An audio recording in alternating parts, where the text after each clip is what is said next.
At the Baxter building in New York City, the headquarters of the Fantastic Four, Spider-Man drops by to visit his friend Ben Grimm, better known as the Thing. As Ben stands in the kitchen cooking a fresh batch of homemade latkes for Hanukkah, Peter asks how he's doing since returning to New York. Ben smiles, happy to be home again, explaining that he wanted to give the Fantastic Four's kids a real New York Hanukkah experience. While they're talking, Peter can't resist grabbing one of the fresh latkes straight off the counter. Ben immediately warns him not to eat it because it's still scorching hot. But Peter insists that they're only good when they're piping hot. Ben finally remembers his grandmother's Hanukkah gatherings back on Yancey Street, saying the entire neighborhood would show up just to enjoy her famous brisket. Peter jokes that these days the whole eastern seaboard shows up whenever Ben cooks brisket. The compliment makes Ben grin. You're a charmer, Pete. Bubby would've liked ya. The second Peter takes a bite, he yelps in pain as latke nearly scorches his mouth. Peter admits it hurts, but also declares that it's absolutely delicious. Curious about Peter's holiday plans, Ben asks if he has anything special lined up. Peter shrugs and admits that nothing particularly special is happening. These days, Christmas is usually just him and Aunt May, celebrating together. Ben carries another tray of freshly cooked latkes out of the kitchen as he and Spider-Man make their way toward the growing Hanukkah celebration. Across the room, Reed Richards is putting the finishing touches on a large Happy Hanukkah banner while the rest of the Fantastic Four prepare for the party. Peter continues talking about his own holiday traditions, explaining that while his celebrations are much smaller, he and Aunt May still make a big event out of them. They always have turkey with all the classic side dishes, watching old movies, putting together jigsaw puzzles, and eating Aunt May's famous lemon jello salad made with canned pears and Bubble Up. I love every minute.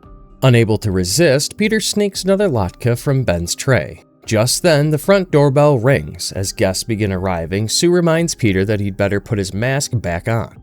Johnny immediately teases him, joking that unless Peter wants everyone Ben has ever known to discover Spider-Man is just a homely guy from Queens. Peter pulls his mask over his face. Cruel words, Johnny. At least with my mask on, no one can see me cry.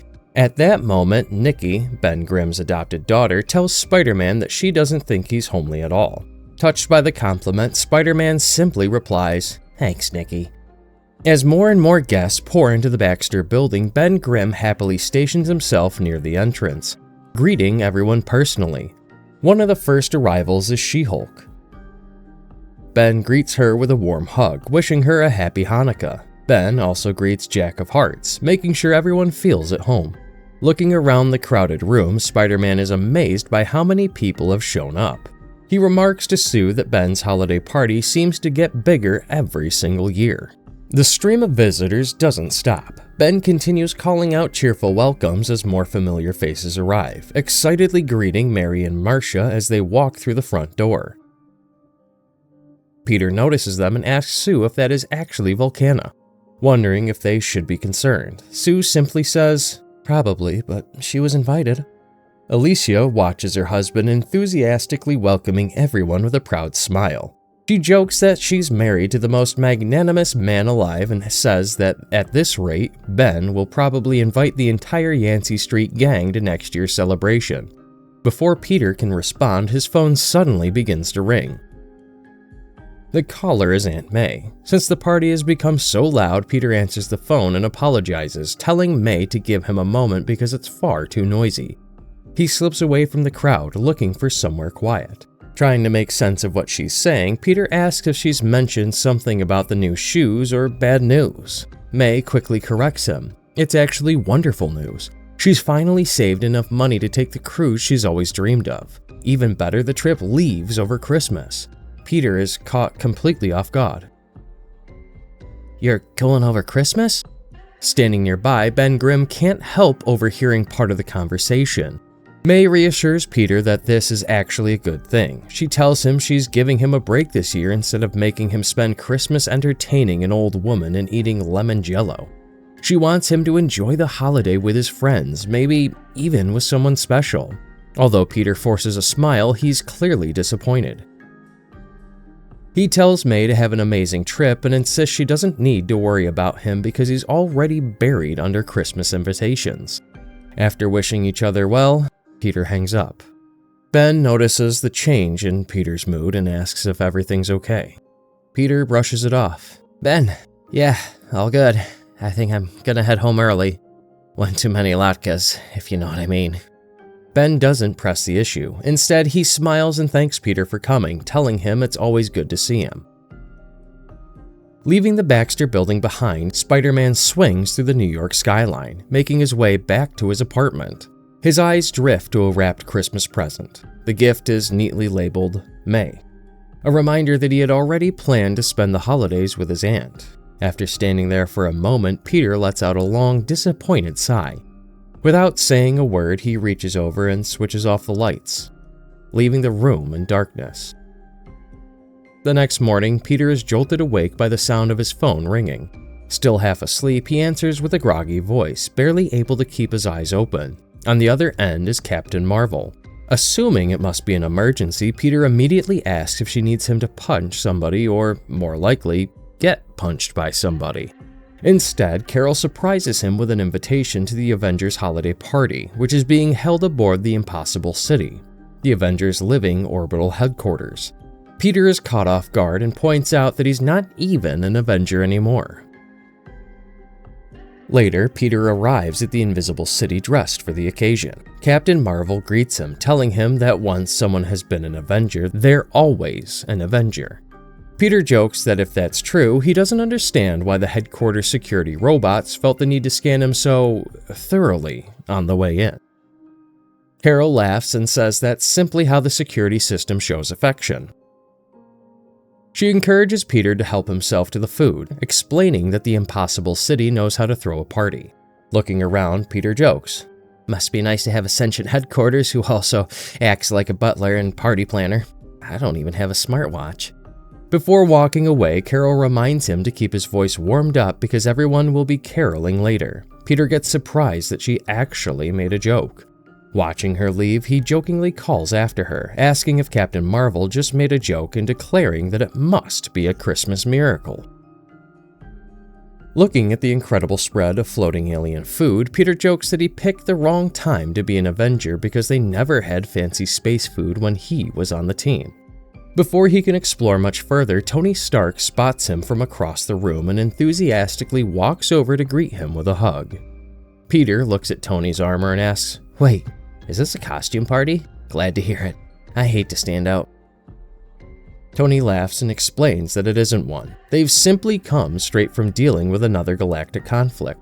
Tony hands Peter a plate and insists he try one of the Impossible City's signature dishes, a strange, floating cranberry creation that Peter has absolutely no idea how to eat.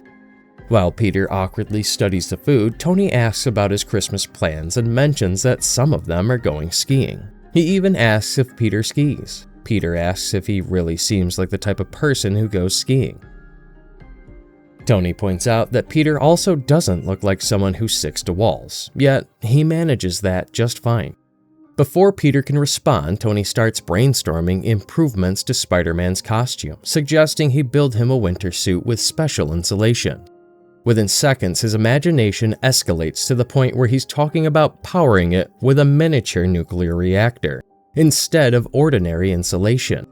Peter simply stares at him and comments that the idea sounds a little excessive. Just then, someone urgently calls Spider-Man's name from behind. It's Hulkling, who immediately pulls him away from Tony. Peter jokes that he didn't realize Hulkling was such a big fan. Hulkling quickly explains that he's attending a work party alongside his heterosexual robot quasi-father-in-law, and he desperately needs a buffer. As Hulkling leads him away, Tony calls after Peter, reminding him that he forgot his mocktail. Vision warmly greets Peter while Wanda smiles and explains that they were just talking with Hulkling and Wiccan about the joys of raising children, or as Billy corrects his mother, the joys of being grandparents. The conversation soon turns towards Peter. Wanda asks if he has any kids of his own. Caught off guard, Peter says, "Do I have kids? No. I have quips?" Vision gently places a hand on Peter's shoulder and tells him that he appreciates those quips. He then invites Peter to spend the holidays with their family. Hulkling immediately agrees, joking that their family is always running low on quips and could use someone like Spider-Man around. Touched by the invitation, Peter thanks them and says he might already have plans to go skiing with Iron Man. Before that conversation can continue, even more Avengers spot him. Sam excitedly calls out his name, followed by Thor enthusiastically greeting his spider friend. War Machine also walks over to say hello, while Spider-Woman wishes him a Merry Christmas. Peter looks around in confusion. Why is everybody so happy to see me? Spider-Man finally manages to sit down, determined to eat the cranberry steam. Unfortunately, Peter struggles to get it onto his spoon without it drifting away. Thor sits beside him, carrying a massive mug of beer and invites him to spend Christmas in Asgard. Peter laughs, admitting he never pictured Thor as much of a Christmas person.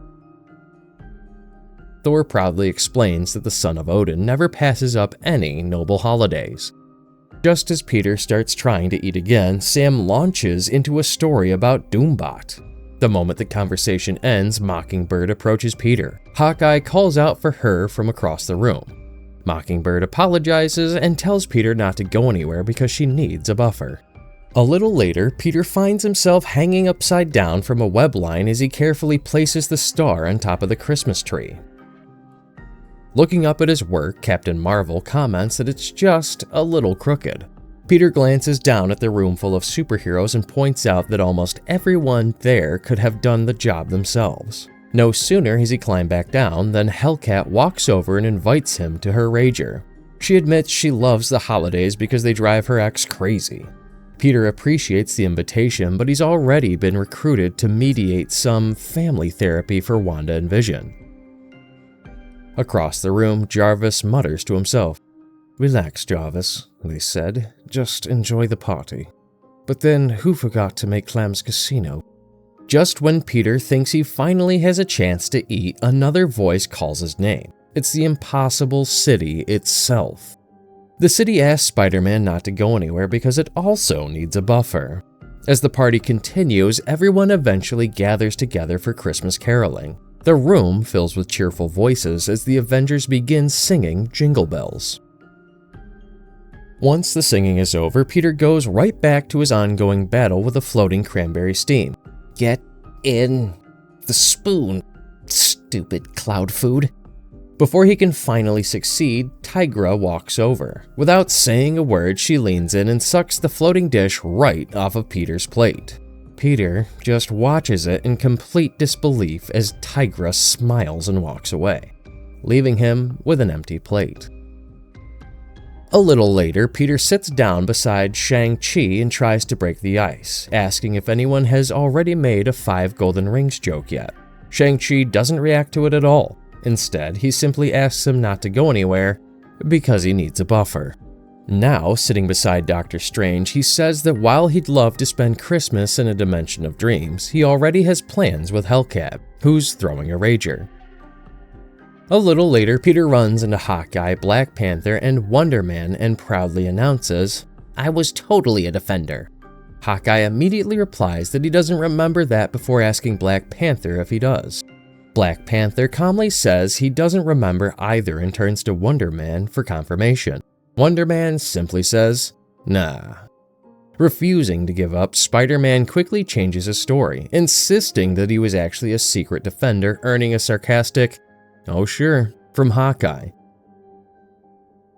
Spider-Man then speaks with Ransack, resting his head on his shoulder as he explains that he'd love to spend Christmas at Ransack's uptown apartment, but he's already committed to spending the holiday with Doctor Strange, adding that Doctor Strange even said he could bring jigsaw puzzles. Later, Peter heads towards the exit while everyone calls out their farewells. Captain Marvel smiles and tells him she'll see him next year. Iron Man says he'll see him on the slopes. Vision promises to send him the details. Doctor Strange says he'll send him an orb. And someone else calls out that they'll send over the recipe they talked about. Spider-Man waves back at all of them, grateful for the warm send-off. Later on, Christmas Eve in Hell's Kitchen, New York City, Spider-Man meets Daredevil on a rooftop beside a box of wrapped Christmas presents. Looking at the pile, Peter asks which one of them is supposed to carry the gifts. Daredevil points out that Spider-Man will be carrying them because he needs both of his hands free. Without complaining, Peter webs the presents together into one large bundle, slings them over his shoulder, and says they're ready to get started. Daredevil then quietly opens a rooftop window and slides inside a building, with Spider-Man following behind. As they make their way through the building, Peter breaks the silence by asking, "Hey, so I've been meaning to ask you, did someone put you up to this?" They quietly crawl through the building's ventilation system as Daredevil answers Spider-Man's question. Daredevil jokes that if Peter asks him whether someone convinced him to break into a building to deliver presents to children, then the answer is found in the book of James, chapter 1. Peter clarifies that he wasn't talking about the mission at all. What he really wanted to know was whether someone had encouraged Daredevil to invite him along so he wouldn't have to spend Christmas Eve by himself. Daredevil immediately shuts that idea down, telling him that nobody puts him up to anything. Reaching the end of the vents, they quietly enter the Hell's Kitchen Refugee Center. Inside, the room is beautifully decorated for Christmas, with a large, brightly lit tree and cookies and milk left out for Santa. Daredevil reminds Spider-Man to stay on the ceiling until they reach the tree because security cameras are watching the room below. Spider-Man quietly follows Daredevil across the ceiling as they make their way toward the Christmas tree. Peter can't help but wonder why they had to sneak in during the middle of the night. He asks why they couldn't simply deliver the presents during normal business hours and let the staff hand them out to the children. Daredevil explains that many of the children still believe in Santa Claus. Peter points out that the staff could easily place the gifts under the tree themselves, but Daredevil replies that the staff deserve some magic too. Reaching the tree, Spider-Man carefully sets the wrapped presents beneath it. "Who knew you had such a flair for the dramatic, Daredevil?" Daredevil simply looks at him without saying a word. Peter then asks if he's sure this whole mission isn't just another one of Daredevil's charity cases where Matt invited him because he felt sorry for him. As Daredevil swings away, he gives Peter an honest answer. He admits that maybe Peter has it backwards. Maybe he was the one who didn't want to spend Christmas Eve alone, and maybe Spider-Man was the one showing him mercy by being there.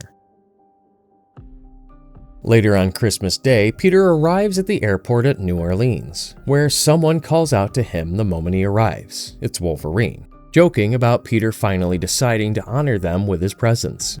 Peter replies that it really is an honor, adding that Wolverine wouldn't believe how many other Christmas invitations he had to turn down. Logan smirks. "I knew I was your favorite kid." The two climb into Wolverine's truck and begin driving towards the Louisiana Bayou. Along the way, Logan explains. "Remy's planning a swamp Christmas." Curious, Peter asks if that means they'll be eating frog legs. Wolverine tells him that it mostly means gumbo, adding that he's eaten so much gumbo over the past year. As they get closer to the house, Logan reminds Peter to put his Spider-Man mask on. Peter hesitates for a moment, admitting that he was thinking about leaving it off. He says one of the best parts of Christmas is getting to spend the day as his true self. Wolverine points out that if Peter does that, Rogue, Gambit, Jubilee, Nightcrawler, and the 4 teenagers they've taken in will all learn his secret identity. "And Jubilee, that girl's got a mouth on her. So does Kurt, come to think of it. Plus, the 4 unstable teenagers we've taken in." Realizing Logan has a point, Peter pulls his mask over his face and agrees to keep his identity secret. "But I'm not wearing the gloves. No gloves on Christmas." When Peter and Wolverine arrive at the house in the Louisiana Bayou, they're warmly welcomed by the rest of the X-Men family. Rogue greets Peter by saying, "Well, look at what the cat dragged in," while Nightcrawler wishes him a Merry Christmas in German. Peter happily returns the greeting and thanks everyone for letting him spend the holiday with them. Rogue explains that once Logan mentioned Peter would be alone for Christmas, they knew they had to invite him. Confused, Peter starts asking Wolverine how everyone found out. But Logan quickly changes the subject and introduces him to the 4 young mutants living with them: Calico, Jitter, Ransom, and Deathdream. The kids are immediately excited to meet Spider-Man. Jitter eagerly asks if he's really Spider-Man, and Peter replies, "The one and mostly only." The overwhelmed Deathdream actually faints hearing that. A few moments later, Jubilee walks in and asks if Santa brought her the fast-thinking New Yorker she wanted for Christmas. Peter replies that if Santa happens to be a hairy Canadian, then the answer is yes.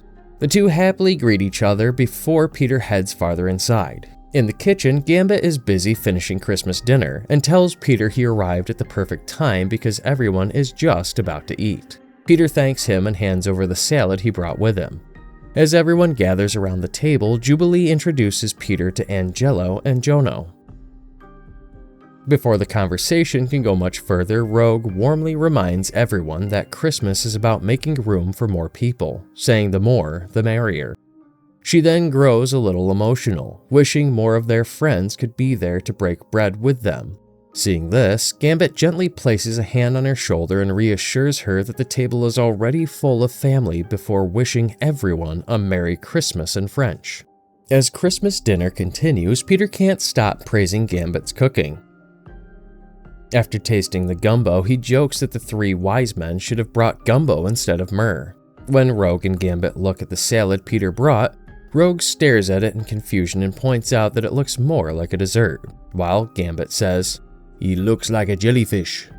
The celebration continues with an ugly Christmas sweater contest. Peter declares, "There are no winners here." Afterward, everyone gathers to exchange gifts. Gambit gives Rogue her present while Nightcrawler opens Peter's gift and finds a Christmas tree-shaped air freshener. Seeing Nightcrawler's expression, Peter explains that it's meant for his bamfs. Peter then opens his own present and finds a scarf. Holding it up, he admits he's never really been a scarf person and wonders if he can actually pull one off. Later, Peter relaxes on the couch with Wolverine, eating a slice of pie. Between bites, he says that Aunt May should never hear him admit it, but Rogue's pie crust is even better than hers.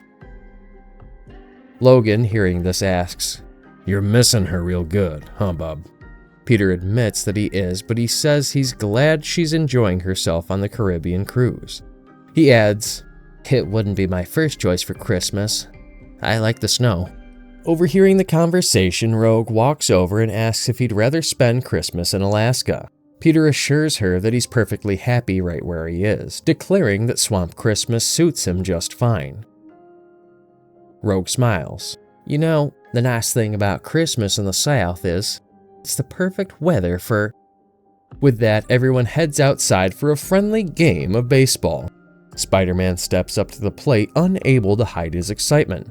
"You have no idea how excited I am about this." On the pitcher's mound, Gambit throws the baseball after charging it with his kinetic energy. Peter keeps his eye on the ball and swings at just the right moment, sending it flying into the field. He immediately sprints around the bases, diving headfirst. Ransom excitedly shouts that Spider-Man is safe. As the baseball game continues, Spider-Man and Wolverine end up together in the outfield. Looking around, Peter asks why they were stuck in the outfield and wonders if he's really that intimidating. Logan tells him the real reason is that he talks too much. This leads Peter to bring up something that's been bothering him all holiday. He tells Wolverine he knows Logan only invited him because he felt sorry for him after learning he'd been alone for Christmas. "I know the whole galaxy felt sorry for me. I just didn't know how you all knew that I didn't have holiday plans." Wolverine finally lets him in on the truth. He explains that it all started with Ben Grimm, who spread the word that Peter would be spending Christmas by himself and might appreciate some company during the holidays. Peter shakes his head as he realizes the thing was behind it all. He affectionately calls Ben soft for someone made of rock and says he can be a little too meddlesome. Logan quickly corrects him, though. He says nobody invited Peter out of pity. In fact, the opposite happened. "We were fighting like divorced parents over who got to have you at Christmas." Peter doesn't completely believe it, but Wolverine assures him he's telling the truth. He explains that the holidays can be hard, emotions run high, families are packed together, and everyone brings their own egos, opinions, and baggage to the table.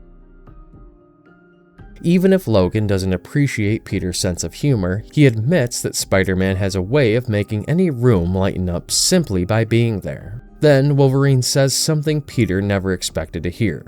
He smiles, saying, "The truth is, most things go better when Spider-Man shows up." Peter is left stunned. Before he has a chance to respond, he hears a voice calling from somewhere behind him. Death-Dream suddenly comes running across the field holding Spider-Man's phone, shouting that it's ringing. Peter immediately answers the call. May, is that you? Are you calling from the ship? On the other end, Aunt May explains that her Christmas cruise didn't go as planned. Because of mechanical problems, the ship had to turn back. She tells Peter not to worry though. She's already heading back to Forest Hills, and she even has a meatloaf waiting in the freezer. The moment he hears she's back in New York, Peter lights up. Without missing a beat, he excitedly turns to everyone around him and announces that he needs one mutant to grab his Jell-O salad and another to either fly, teleport, or hurl him all the way to Queens. Watching Peter's excitement, Gambit smiles and reveals that he knows someone with a small jet who happens to owe him a Christmas Day-sized favor, making it clear that Peter is going to make it home after all. Later that evening, Peter arrives home in New York and surprises Aunt May at her house. Smiling, he asks if it's too late to wish her a Merry Christmas. Delighted to see him, Aunt May admits she wasn't expecting him at all. Peter warmly tells her that if she's home for the holidays, there's nowhere else he'd rather be. The two spend the rest of Christmas exactly as they'd hoped. They sit down to a quiet holiday dinner together, with Peter proudly bringing along the Jell-O salad. Afterward, they exchange Christmas presents, sharing smiles as they unwrap their gifts. They even settle in together to work on a jigsaw puzzle, enjoying the peaceful evening. While they're putting the puzzle together, Peter tells Aunt May he's sorry her cruise was ruined and hopes she'll get another chance to take the trip. To his surprise, May reveals that the cruise line has already rebooked her for the following week. Peter looks up in disbelief. They did? 1 week later, Aunt May is finally able to take the cruise she's wanted. This time, Peter joins her, and together they celebrate New Year's Eve aboard the ship. As fireworks light up the night sky, Peter wraps an arm around Aunt May while they raise their drinks and welcome in the new year together. Don't forget to like this video and subscribe to this channel.